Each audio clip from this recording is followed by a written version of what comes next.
history of the church. Lagi ko pong nababanggit na dito sa pag-aaral po natin ay makikita natin na marami rin po talagang problema sa church. Pero ang kagandahan lamang po dyan, laging ang Panginoon nating pinaglilingkuran ay nagbibigay po lagi ng solusyon. Dahil mahal niya ang iglesia. Dahil sa kanya ang iglesia. Hindi po yan sa kung kanino pa mang leader ng iglesia. Kundi yan po ay pag-aari ng ating mahal na Panginoong Hesus Kristo. Glory to the living God. So ang ating topic ngayong gabi is the door of opportunity. Alam niyo mga kapatid, maraming opportunities na dumarating sa ating buhay. Hallelujah. Nandyan po ang magandang relasyon, better job, financial blessing, katulad po ng natanggap ni Carlos Yulo. Dahil sa tagumpay po, halos 70 million, ang sabi po, hallelujah, halos 70 million ang kanyang natanggap. Subalit, alam po ninyo, iba pong opportunity ang makapaglingkod tayo sa ating mahal na Panginoong Jesucristo.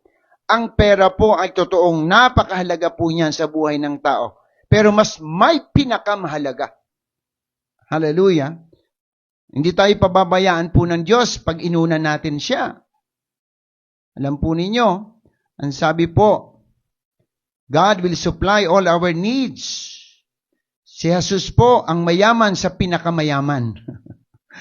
So, kahit po mahalaga ang pera, ay maaari itong mawala, lalo tigit kung hindi tayo nagiging mabuting katiwala. Subalit ang biyaya ng oportunidad na ibinibigay ng Diyos sa atin, ay aabot po yan hanggang sa buhay na walang hanggan. If you have your Bible, please open with me in the book of Acts 19. Ito po mga kapatid ang ating pag-aaralan ngayon. Then Paul went to the synagogue and preached boldly for the next 3 months. So umabot po ng 3 buwan ang kanyang pangangaral sa sinagoga, arguing persuasively about the kingdom of God. Arguing. So, hindi po yan yung madali lang na salitaan. Once you argue, hallelujah, maybe mayroon po talagang tagisan po yan ng kaalaman. Hallelujah. Yan po si Apostle Pablo. Just to defend the truth. Hallelujah. Sa ating mahal na Panginoong Jesucristo. Verse 9, but some became stubborn. Yan naman talaga. May mga matitigas, rejecting His message and publicly speaking against the way. Yung way po dito, yan yung group noon. Hallelujah, ng mga disipulo ng ating mahal na Panginoong Jesucristo, tinatawag na daan, the way, mga kapatid. So Paul left the synagogue and took the believers with him. Kaya nga po, kung hindi naniniwala ang mga Hudyo na nasa sinagoga, talaga po nagre-redirect, hallelujah, ang ating kapatid na si Apostol Pablo sa mga hentil. Doon po siya nagfo-focus na. Then he held daily discussion at the lecture hall of Tyrannus. Hallelujah, mayroon pong tinatawag na lecture hall po doon na kung saan doon na nangangaral si Apostol Pablo. This went on for the next 2 years. So sa loob ng 2 taon, doon si Apostol Pablo nagtuturo. So that people throughout the province of Asia, both Jews and Greeks heard the word of the Lord. What an opportunity. Nakita ko kasi dito mga kapatid, kung hindi ka tinatanggap, di po ba? Hindi ka dapat huminto. Dahil marami pang mga tao na nangangailangan ng ebanghelyo ng kaligtasan ng ating mahal na Panginoong Jesucristo. Di po ba? Ganito si Apostol Pablo. Kaya nga minsan, naiisip ko na bakit kinakailangan pang pumunta tayo sa mas malayong lugar. Samantalang meron namang mga lugar na malalapit lamang. Dito ko po nakita na minsan yung mga malalapit, matitigas ang kanilang mga puso. Hindi dapat mga kapatid, nakatingin lang tayo doon sa laging bukas ang puso ng mga tao, kundi doon sa opportunities pa na binibigay ng Diyos sa atin na mga panahon upang tayo po'y makahayo pa sa ibang lugar, upang madagdagan pa, mga kapatid, ang mga mananampalataya sa ating mahal na Panginoong Jesucristo. Glory to the living God. In the Bible, the concept of an open door symbolizes opportunity. The Apostle Paul used this metaphor to illustrate his chance to share the gospel. Talaga po yung sinasabi nitong opportunities, ito po yung oportunidad ng tao para makapaghasik sa kaharian ng ating Panginoon. Ito po yung sabi kong napakahalaga sapagkat lahat po ng ginagawa natin dito sa lupa, dito lang yan sa lupa. Pero yung ginagawa natin spiritually, mga kapatid, aabot po yan doon sa buhay na walang hanggan at ang Panginoon po may reward sa lahat po, mga kapatid, na nagtatagumpay sa paglilingkod sa Diyos. Glory to Jesus. Katulad, mga kapatid, sa 2 Corinthians 2:12, Apostle Paul said, "When I came to Troas to preach Christ's gospel, a door was opened to me by the Lord." Hallelujah. Yung pintuan ng oportunidad, binuksan ng Panginoon para kay Apostle Pablo. Ini-emphasize lang dito, mga kapatid, yung idea that God provides paths and blessings even when obstacles arise. Maraming mga pagsubok po, katulad sa ating pong church. Marami tayong mga pagsubok na nararanasan at mga churches pa, mga kapatid, sa paglilingkod sa ating mahal na Panginoon.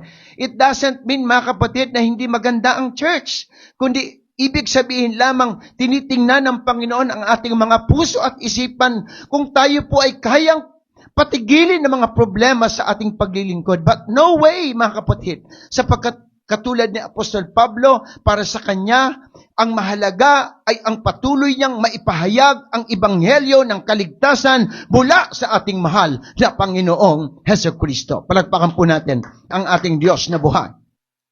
Kaya napakahalaga po nito, mga kapatid. So balikan po natin ang ilang kaganapan sa nakaraang Bible study natin. Ano po yung mga oportunidad po na iyon? Hallelujah! Kung makikita po natin, maliwanag po ang sabi po dyan, "When I came to Troas to preach Christ's gospel, a door was opened to me by the Lord." Ulitin ko po, mga kapatid, napakahalaga niyan. So ano po yun, mga minamahal? Una, God opened the door of truth to Apollos. Yan po yung chapter 19 na. Nabanggit ko na rin po ito sa inyo. Pero bibigyan ko ulit ng emphasis, mga minamahal, sapagkat binuksan ng Diyos kay Apollos ang katotohanan tungkol sa pagka-Diyos ni Kristo. Bakit, Pastor, mahalaga si Apollos? Sapagkat may lesson po tayong makukuha sa kanya. I already discussed, mga kapatid, about the character and ability of Apollos. Di po ba nabanggit ko that Apollos was an eloquent speaker? Eloquent, mga kapatid, ibig sabihin magaling magsalita, mahusay magsalita. Pero, mga kapatid, may kulang siya. Sabi ng Bible, Apollos was limited in knowledge of the things about God. Nabanggit po yan sa Acts chapter 18 verse 25. He knows only the baptism of John. Marami, mga kapatid, nakikinig sa kanya dahil nga sa husay ng kanyang pagsasalita at pagpapaliwanag. But please listen carefully. Eloquence and sincerity doesn't mean you are in the truth. Sapagkat nakita ko, mga kapatid, noon, yung sinseridad ng aking mga lola sa dating relihiyon. Pero kahit sincere sila, wala sa kanila ang totoo. Hindi po yun ang gusto ng Diyos. Hallelujah! Yung patuloy pa rin sumamba sa Diyos-Diyosan, mga kapatid, yung patuloy pa rin maniwala na kahit mabait ka o mabait ka lamang, tanggap ka na ng kaligtasan o nasayo na ang kaligtasan, mga kapatid. Hindi ganun yon, mga minamahal. Meron po talagang tamang daan ng kaligtasan. Yes, I believe that eloquence is an asset in the propagation of truth, but could be a way also of distortion. Kaya marami pong nadadaya ngayon dahil sa mga magagaling na speaker, di po ba? Sa internet, makikita natin doon, magagaling magsalita. Ngunit ang tanong doon, katotohanan ba ang kanilang sinasabi? Nasa Biblia po ba? Sinasabi po ba yan ng ating mahal na Panginoong Jesucristo? Katulad nga ng nangyari kay Apollos, wala po sa kanya ang kapuspusan ng kaalaman tungkol sa Panginoong Jesus. Kumbaga, hindi pa sapat, mga kapatid.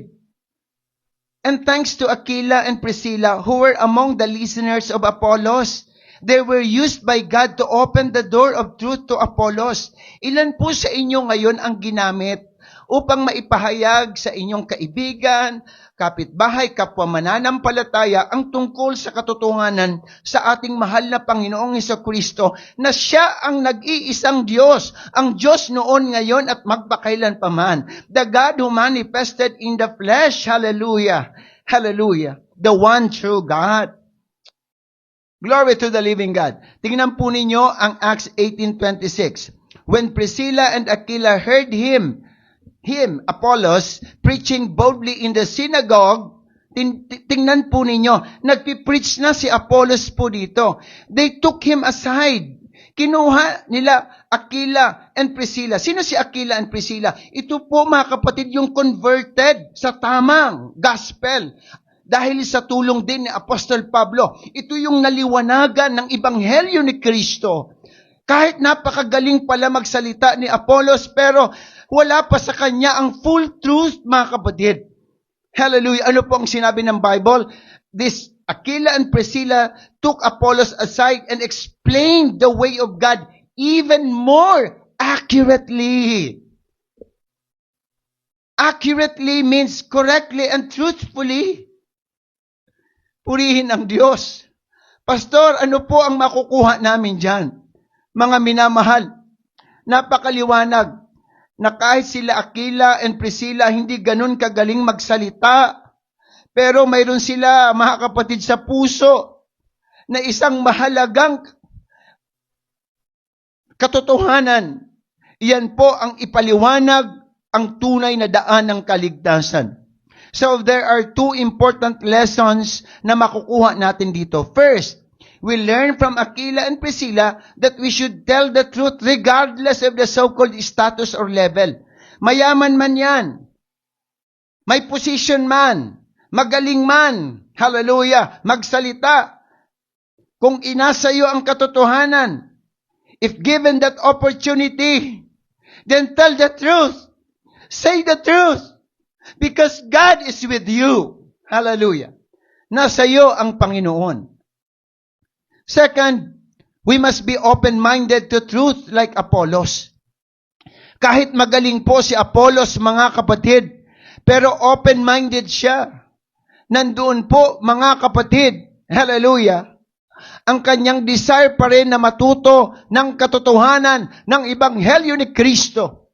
Kasi maraming mga tao dahil magaling na, hindi mo na mapagsabihan, hindi mo na masiran dahil akala nila punong-puno na po sila. So, hindi po pala maganda yon. Mas maganda kahit marunong ka, magaling ka, mga kapatid. Dahil ang Diyos naman talaga ang tunay na pinakamagaling, pinakamarunong, walang kapintasan. Si Jesus, kaya maaari, mga kapatid, maaring may kulang pa po tayo. Hallelujah. At kinakailangan pa rin open-minded tayo sa Ebanghelyo ng ating mahal na Panginoong Hesukristo. I'll repeat, sa Ebanghelyo ng ating mahal na Panginoong Hesukristo. Another opportunity is this. God opened the door of the right baptism to John's disciples. Glory to the living God. Ano po ang magandang oportunidad po na ito? Ang pintuan na binuksan doon sa mga disipulo ni Juan, mga kapatid. Acts 19:3-5. Galing po ito doon sa katanungang, tinanggap ba ninyo ang Espiritu Santo nang kayo'y sumampalataya? Ang sabi po dyan ng mga disipulo ni Juan, hindi po, hindi nga namin narinig na may Espiritu Santo pala. Yan. Kaya pagbaba sa verse number 3, so Paul asked, please listen carefully, then what baptism did you receive? John's baptism, they replied. Verse 4, then Paul said, John's baptism was a baptism of repentance. He told the people to believe in the one coming after him, that is, in Jesus. So on hearing this, they were baptized in the name of the Lord Jesus. Palagpakan natin ang ating Panginoon. Take note, they were baptized in the name of the Lord Jesus. Mga kapatid, As pastor, mga minamahal, as worker of Christ, I need to share this truth. Baptism in the name of the Lord Jesus Christ is significant. Dahil kung pare-pareho lang yan, sapagkat maraming nagsasabing, pare-parehas din naman yan kahit saan ka bautismuhan. Bakit pa mag-aaksaya ng panahon si Apostol Pablo para i-rebaptize ang mga alagad ni John? So one thing is certain, water baptism should be in the name of Jesus Christ. Clap offering for Him. Sa lahat po mga kapatid na nakaunawa, say amen. Because in the book of Acts 2:38, malibid ko po itong sabihin sa Tagalog, magsisi kayo at talikdan ang inyong mga kasalanan upang kayo'y patawarin at tanggapin ninyo ang banal na Espiritu Santo. Ulitin ko, magsisi kayo at magpabautismo. Hallelujah. Talikdan ang inyong mga kasalanan upang kayo'y patawarin at tatanggapin ninyo ang kaloob ng Espiritu Santo. Repent and be baptized, every one of you, for the remission of your sin. And you will receive the gift of the Holy Ghost. Maliwanag po. Even in the book of Acts 22 verse 16, naalala nyo si Ananias? Siya po ang ginamit ng Panginoon para gumaling si Apostol Pablo sa pagkabulag. Si Ananias po yon.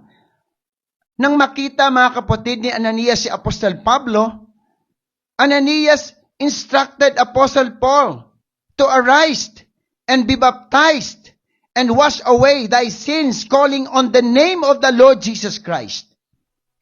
So in here, we can see the importance of the question, what baptism did you receive? Sa anong uri kayo na bautismuhan? Sa ano kayo na bautismuhan? Di po ba mga kapatid, dapat maisip natin ito. Sabi ng mga alagad ni Juan Bautista, mga kapatid, sa bautismo ni Juan. Kaya sinabi ni Pablo, ang bautismo ni Juan ay tanda ng pagsisisi. Hindi sapat ang pagsisisi lang. Dahil bukas maaaring magbago ang takbo ng isip mo, kapatid. Kailangan mo ng gabay at patnubay. At yan ay galing sa Espiritu Santo ng ating Panginoon na tatanggapin natin kapag tayo ay nagpabautismo ng buong puso. Kaya sabi ni Apostol Pablo, repent and be baptized. Not repent or be baptized, but repent and be baptized. So Paul said, believe in the one coming after him, that is in Jesus. So the Bible said, when they heard this, they were baptized in the name of the Lord Jesus Christ. So ano, pastor, ang kaibahan ng bautismo ni Juan at bautismo ni Pablo? Formula. Kung titignan natin, both baptized in water. Parehas naman. Immersion. Parehas po nag-preach about the repentance. Ang kaibahan lamang, ang ginamit ni Pablo at ang ginamit nila Pedro ay ang pangalan ng Panginoong Jesucristo. Why? Because Jesus Christ is the one who died. Siya yung namatay para mabuhay ang mga makasalanan. Yung dugo na nabuhos sa krus, iyan ang magpapatawad, mga kapatid, maglilinis sa ating mga kasalanan. He was buried, but praise be unto the Lord, He rose from the dead, and the Bible said, He will come again. Palakpakan natin ang ating mahal na Panginoon. So, Jesus is a name that is above every name, to which every knee will bow, sabi ng Bible. So, after they were baptized, sabi nga ng Bible, pinatungan sila ng kamay ni Apostol Pablo at tinanggap nila ang kaloob ng banal na Espiritu Santo. Purihin ang Diyos. You see the importance of the baptism in the name of Jesus Christ? I hope sa lahat po ng nanunood ngayon, na hindi pa nabautismohan sa pangalan ng Panginoong Jesucristo, ito po ang magandang balita. There is salvation in the name of our Lord Jesus Christ. Hallelujah. Purihin ang Panginoon.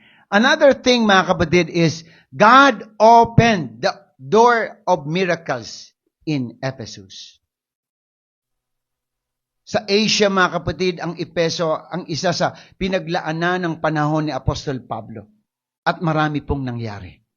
Ang sabi ng Bible in the book of Acts 19:11-12, God did extraordinary miracles through Paul, so that even handkerchiefs and aprons that had touched him were taken to the sick, and their illnesses were cured, and the evil spirits left them. Marami po, mga kapatid, ang gumaling kahit panyo lamang ni Apostol Pablo. Mga inaalihan ng banal na Espiritu Santo, mga kapatid, ay napapalaya. Sabi ng Biblia, marami mga kapatid, ang nagkaroon ng biyaya na bago ang buhay, mga kapatid. Gumaling dahil sa kanilang kasalanan. Hallelujah. Dahil po yan sa pangalan ng ating mahal na Panginoong Jesucristo. Sabi ng Bible, marami ang gustong gumaya. Subalit hindi lang sa paggamit ng pangalan ni Jesus ang pinag-uusapan natin dito, kundi doon din sa gumagamit ng pangalan ng Panginoon. Kaya napakahalaga po na makilala natin ang lubusan si Kristo para may power ang pangalan ng Diyos ni Kristo sa ating mga buhay. Dapat talagang tunay kang disipulo ng Panginoon. Dapat tunay kang alagad ni Kristo Jesus. Tingnan niyo po ang mga talatang ito na aking babasahin. In the book of Acts 19:13-17, sa Tagalog, may ilang mga Hudyo roon na gumagala at nagpapalayas ng masasamang espiritu sa mga taong sinasaniban nito. Sinusubukan nilang gamitin ang pangalan ng Panginoong Yesus para palabasin ang masasamang espiritu. Sinabi nila sa masasamang espiritu, sa pangalan ni Jesus na ipinapangaral ni Pablo, inuutusan ko kayong lumabas. So ginagamit din po pala noon ang pangalan ni Jesus. Subalit ang tanong, karapat dapat po bang gamitin nila ang pangalan ni Jesus? Yan ang tanong. Verse 14, ganito rin ang ginagawa ng 7 anak na lalaki ni Seba. Si Seba ay isa sa mga namamahalang pari. May mga anak po siya. At ginagamit, mga kapatid, ang pangalan ni Jesus. Tingnan po natin kung ano ang nangyari. Verse 15, sinusubukan nilang palabasin ang masamang espiritu sa pangalan ni Jesus. Pero sinagot sila ng masamang espiritu, kilala ko si Jesus. Kilala ko si Pablo. Pero sino naman kayo? Tingnan po ninyo, mga kapatid, ang ibig sabihin ng mga bersikulong ito. Mahalaga ang katayuan ng gumagamit ng pangalan ni Jesus. Dapat tunay siyang lingkod ng Panginoon. Tunay na anak ng Panginoong Jesucristo. Tinanggap si Kristo bilang Panginoon at sariling tagapagligtas. Nagpabautismo sa pangalan ng Panginoong Jesucristo. Lumalakad ayon sa kalooban ng ating Panginoon. Kasi kung hindi, verse 16, at nilundag sila ng taong sinaniban ng masamang espiritu at sinaktan. Ano ang nangyari po sa mga anak ni Seba? Ginagamit rin nila ang pangalan ni Jesus, pero sinaktan sila ng sinasaniban na masamang espiritu. Wala silang magawa, kaya tumakbo sila palabas ng bahay na hubad at sugatan. So hinubaran pa. Sugatan pa, mga kapatid. Ang pangyayaring ito ay nabalitaan ng lahat ng mga Hudyo at mga hindi Hudyo na nakatira doon sa Epeso.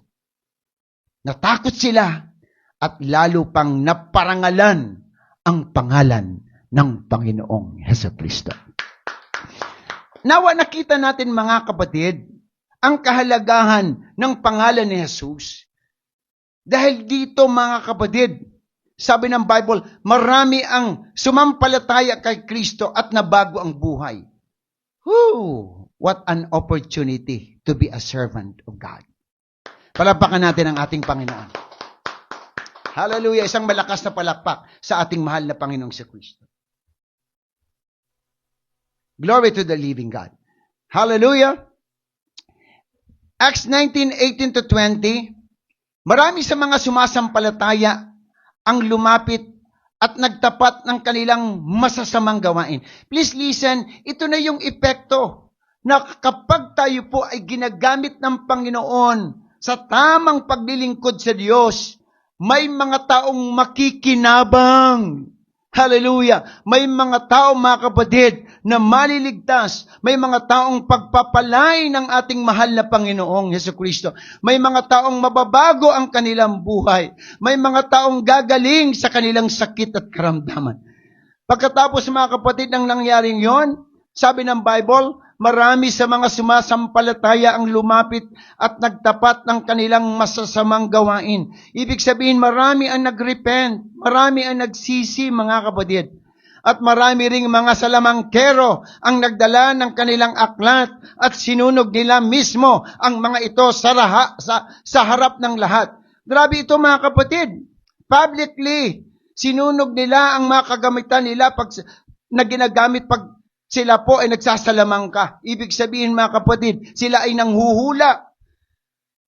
Sinurrender lahat po nila yon sa ating Panginoon.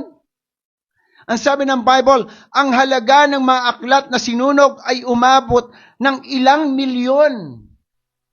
So, ilang milyon, mga kapatid. Kanila yun inoffer sa Panginoon.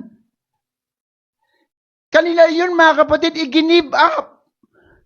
Dahil nakita nila ang mas masaganang biyaya ng Panginoon. Ang tunay na kayamanan mula sa Panginoong Hesukristo. Di po ba tayo, mga kapatid, maging ang ating buhay, mga minamahal ngayon, inaari na natin, hindi na natin pag-aari dahil tayo ay na kay Kristo na. Kaya naiintindihan ko na yung sinabi ni Apostle Paul, I am crucified with Christ, therefore I no longer live. Now Jesus lives in me.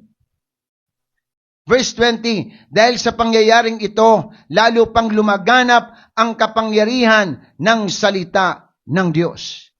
Palapakan natin ang ating mahal na Panginoong Hesukristo. Kaya, mga kapatid, kung marami ka pang hinahanap sa buhay, pag pinag-usapan ng kaligtasan, saan ka pa? Kay Kristo na.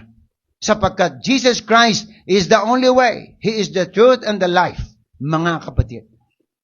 Kaya, patuloy po tayo, mga minamahal, na maglingkod sa Diyos. Kung tayo po ay mga manggagawa, napakalaking oportunidad po yan na tayo makapaglingkod sa iglesia. At kung tayo man, mga minamahal, ay nagdadalawa pang isip para tayo ay tuluyang, lubusang sumunod sa kalooban ng Panginoon, ito na po yung tamang panahon. Hallelujah. Accept Jesus Christ as your Lord and personal Savior. Be baptized in the name of Jesus Christ and you will receive the everlasting life. Hallelujah. And in my conclusion, mga kapatid, the door of opportunity signifies favorable circumstances or moments when God grant us a chance to make a difference. Naiiba na po talaga ang buhay po natin. Nagkakaroon na po ng pagbabago, mga kapatid. Sapagkat iyan ang talagang kalooban ng ating Panginoon. God provides paths and ways to effectively share the gospel of Christ even when obstacles arise. Kahit may mga pagsubok sa buhay, mga kapatid, sa paglilingkod sa Panginoon, magpatuloy lamang po tayo. Dahil ang ating pong paglilingkod ay mayroon pong nakalaang gantimpala.